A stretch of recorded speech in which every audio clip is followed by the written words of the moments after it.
In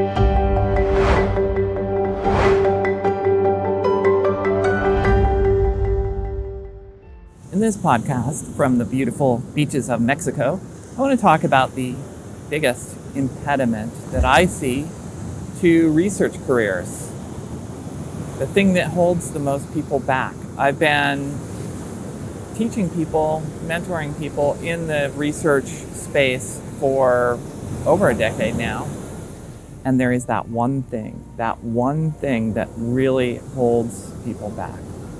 And so, before I get into that, I'm here at a conference.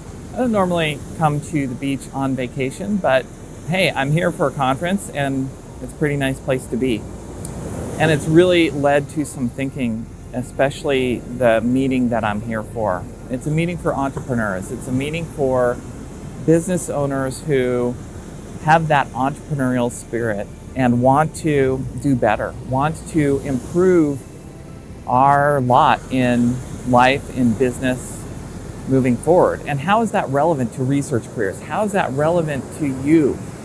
Well, I think it's highly relevant because one thing that I notice is between the two communities that I'm a part of, one is the research community and the other is the business and entrepreneurial community. There's a sort of fundamental difference in perspective. And I think this difference in perspective really speaks to this idea of this impediment to success in research careers. I've been here in meetings for several days in conference rooms and so on, listening to talks.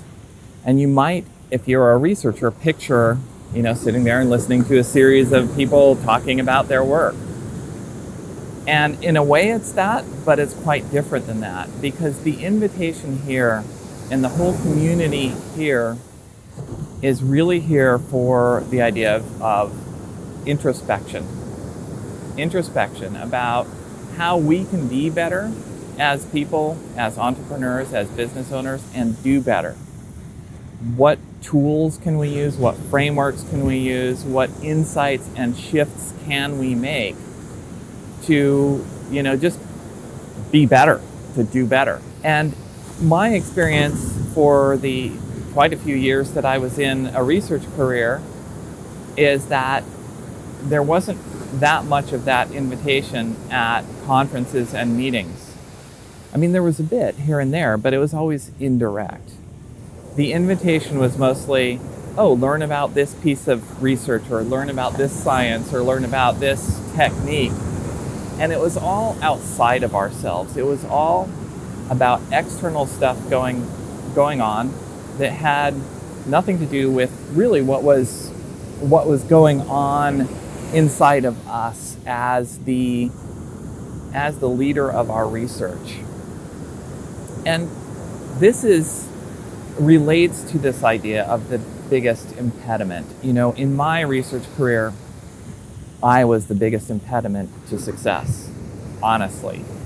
I was such an impediment to my own success. First, with grant writing, it was how I thought about it. It was how I approached it. It was my misconceptions about what it was really about.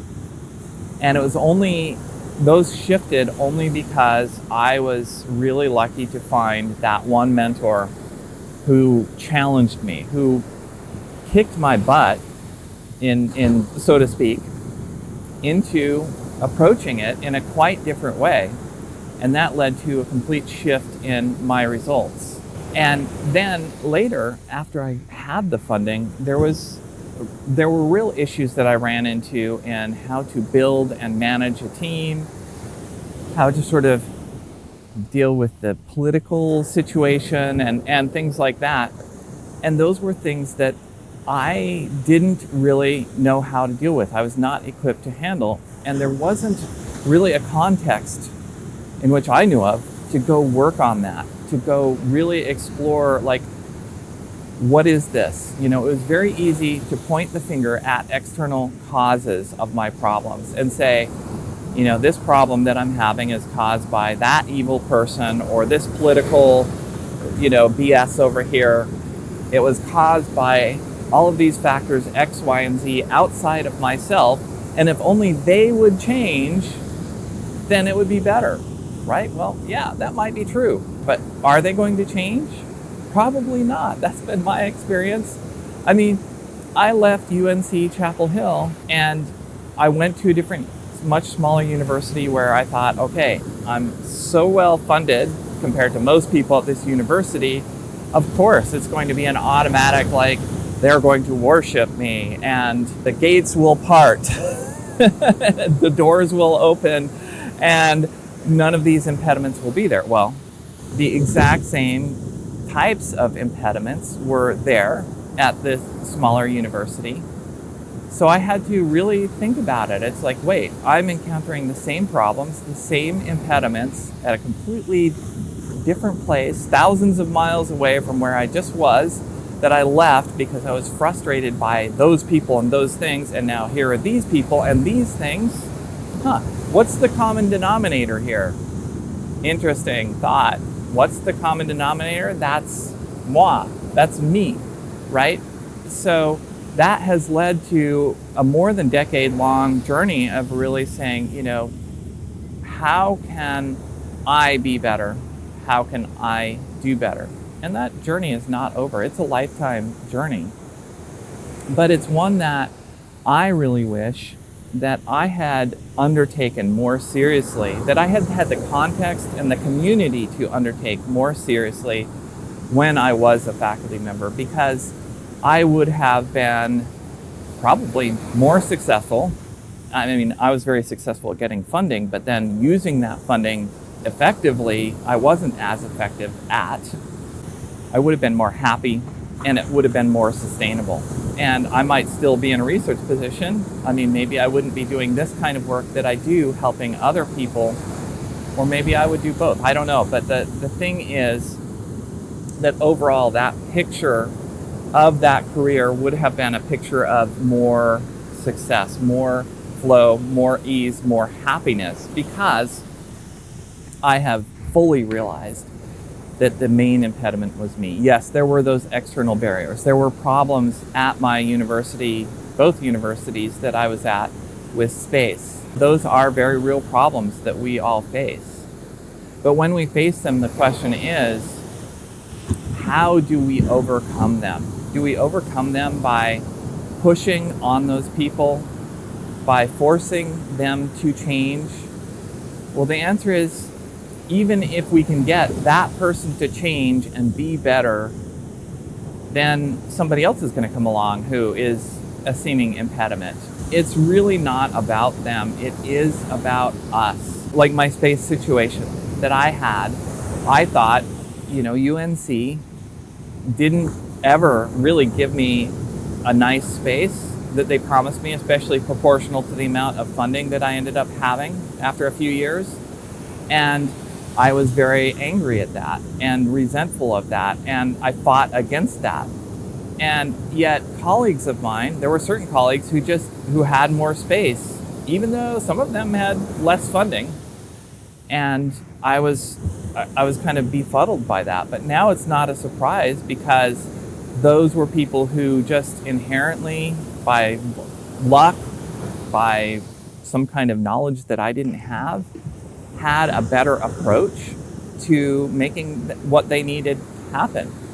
And it was all in their approach. It was all in their attitude. It was in their mindset that they were able to make things happen. And you might say it was just schmoozing or just networking. And, I'm not good at that, Morgan. Well, I was never good at that.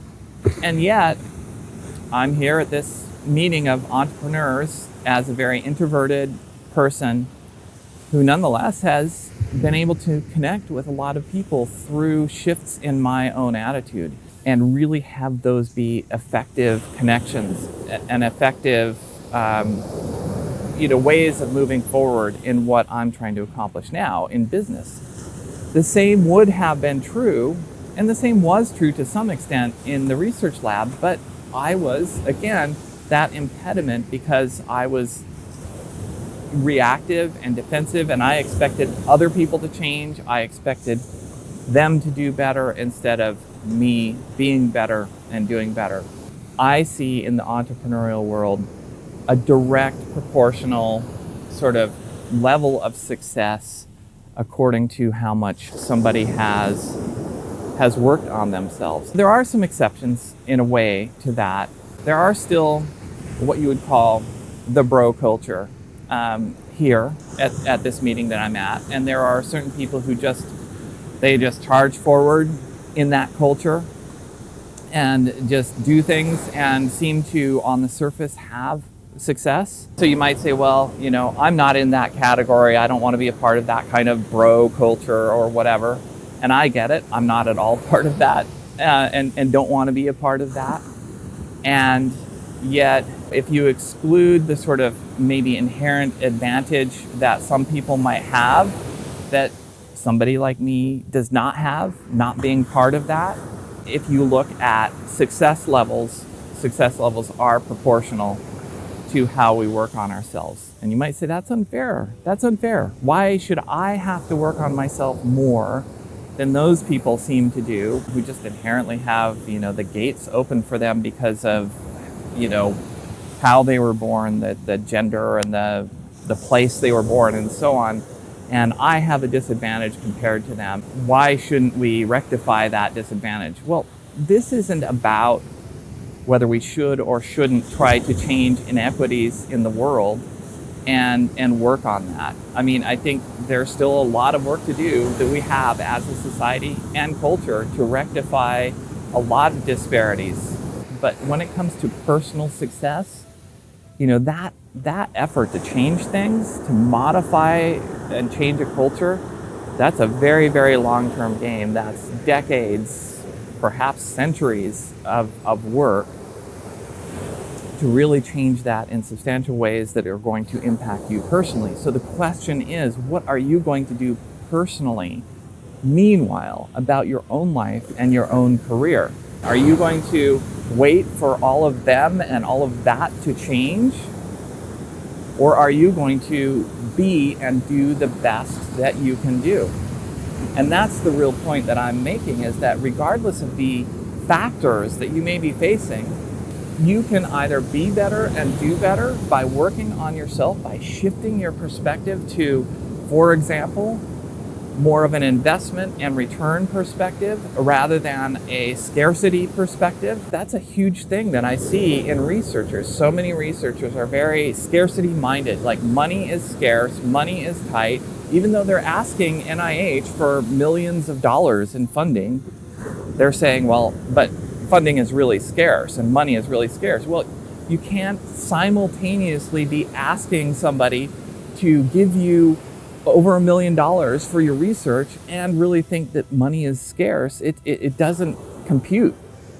Regardless of those outside factors, we can choose whether to shift, whether to grow, whether to improve, and whether to find that community of people who are also working on that path to grow and improve.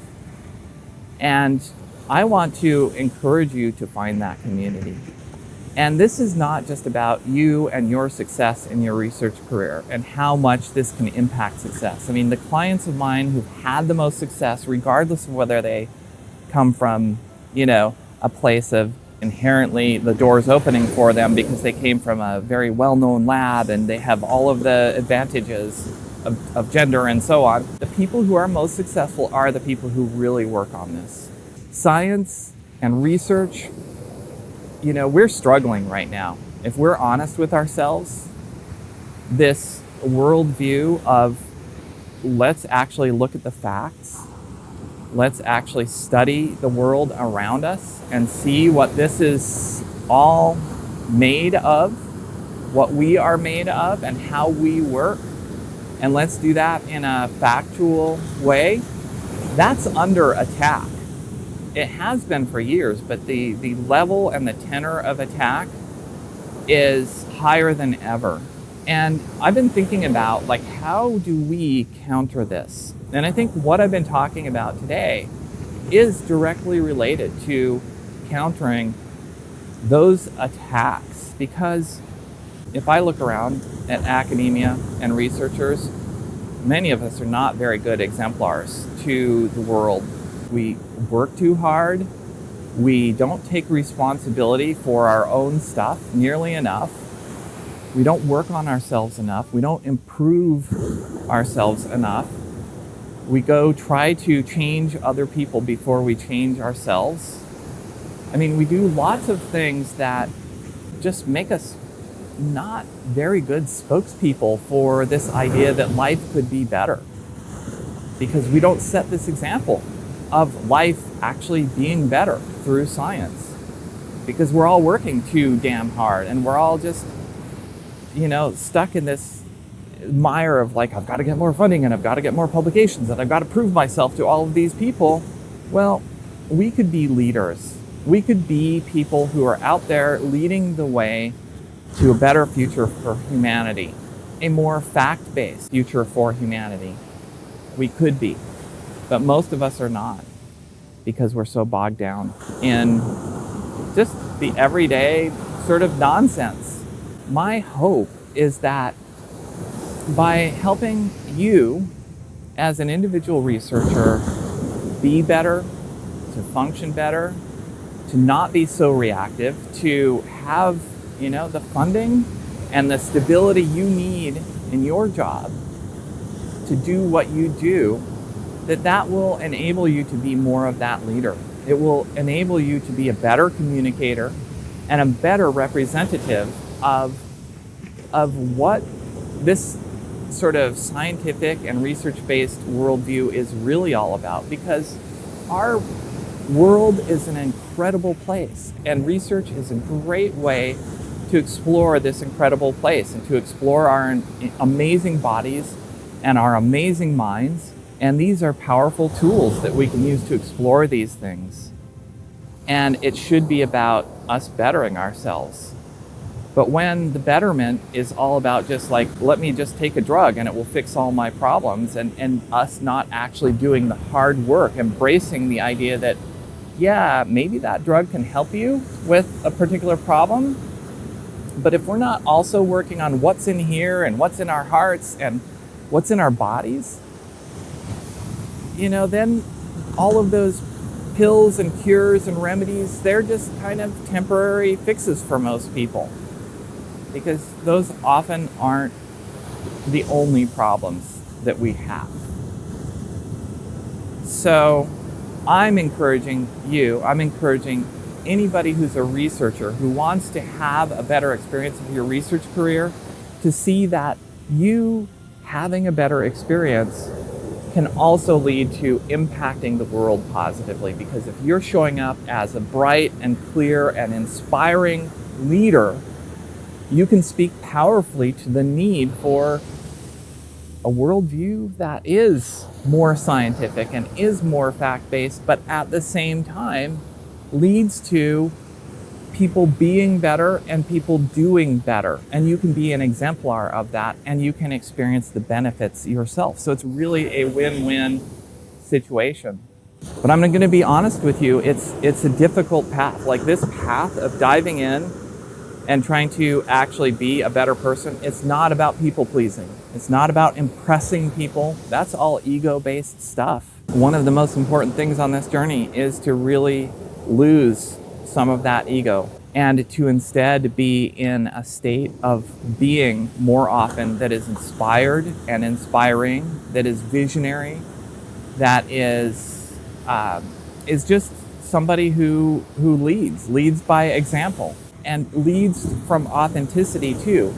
There's no one mold of how to be visionary or one mold of how to be a leader that I'm advocating for. I'm advocating for you to be you, but for you to be the best you that you can be. Not to follow in the footsteps of any mentor or any specific other person on the planet. And for most of us, we aren't the best that we could be in any given moment. So this is the key to success. It's really for you to embark on that journey of self-betterment, self-improvement, while working on external things that you think are important to work on. That's great, but understanding that is often a very long-term journey, and that if you want that personal success and that personal impact, that comes from working on yourself And that's also a long-term journey, but it's one that starts yielding fruits and payback immediately. So if you want to find out more, be part of a community, we have the opportunity to talk to one of my team members over at self-betterment.com. And there's just a short video of me there that talks about a little bit about shifting and how you can improve your career. So head over and talk to us. We're here to help you. That's what I've been doing for well over a decade, and that's what I plan to continue doing for the foreseeable future, is helping those researchers who are ready to engage in a journey, both related to their funding and their grant writing. I mean, that's one part of what we do, but also that deeper journey of how do you have a better mindset? How do you live more happily and successfully in your research career, and also have those external signs and signals of success, like the publications, like the grants, all of the necessary stuff. How do you do those together without losing yourself, without working too hard? That's what we work on. I'm happy to talk to you and see if we can help you. That's over at self-betterment.com. But regardless, I hope this video has been inspiring to you to really go out and embrace this idea of improving yourself as a fundamental way of experiencing more success in your research career.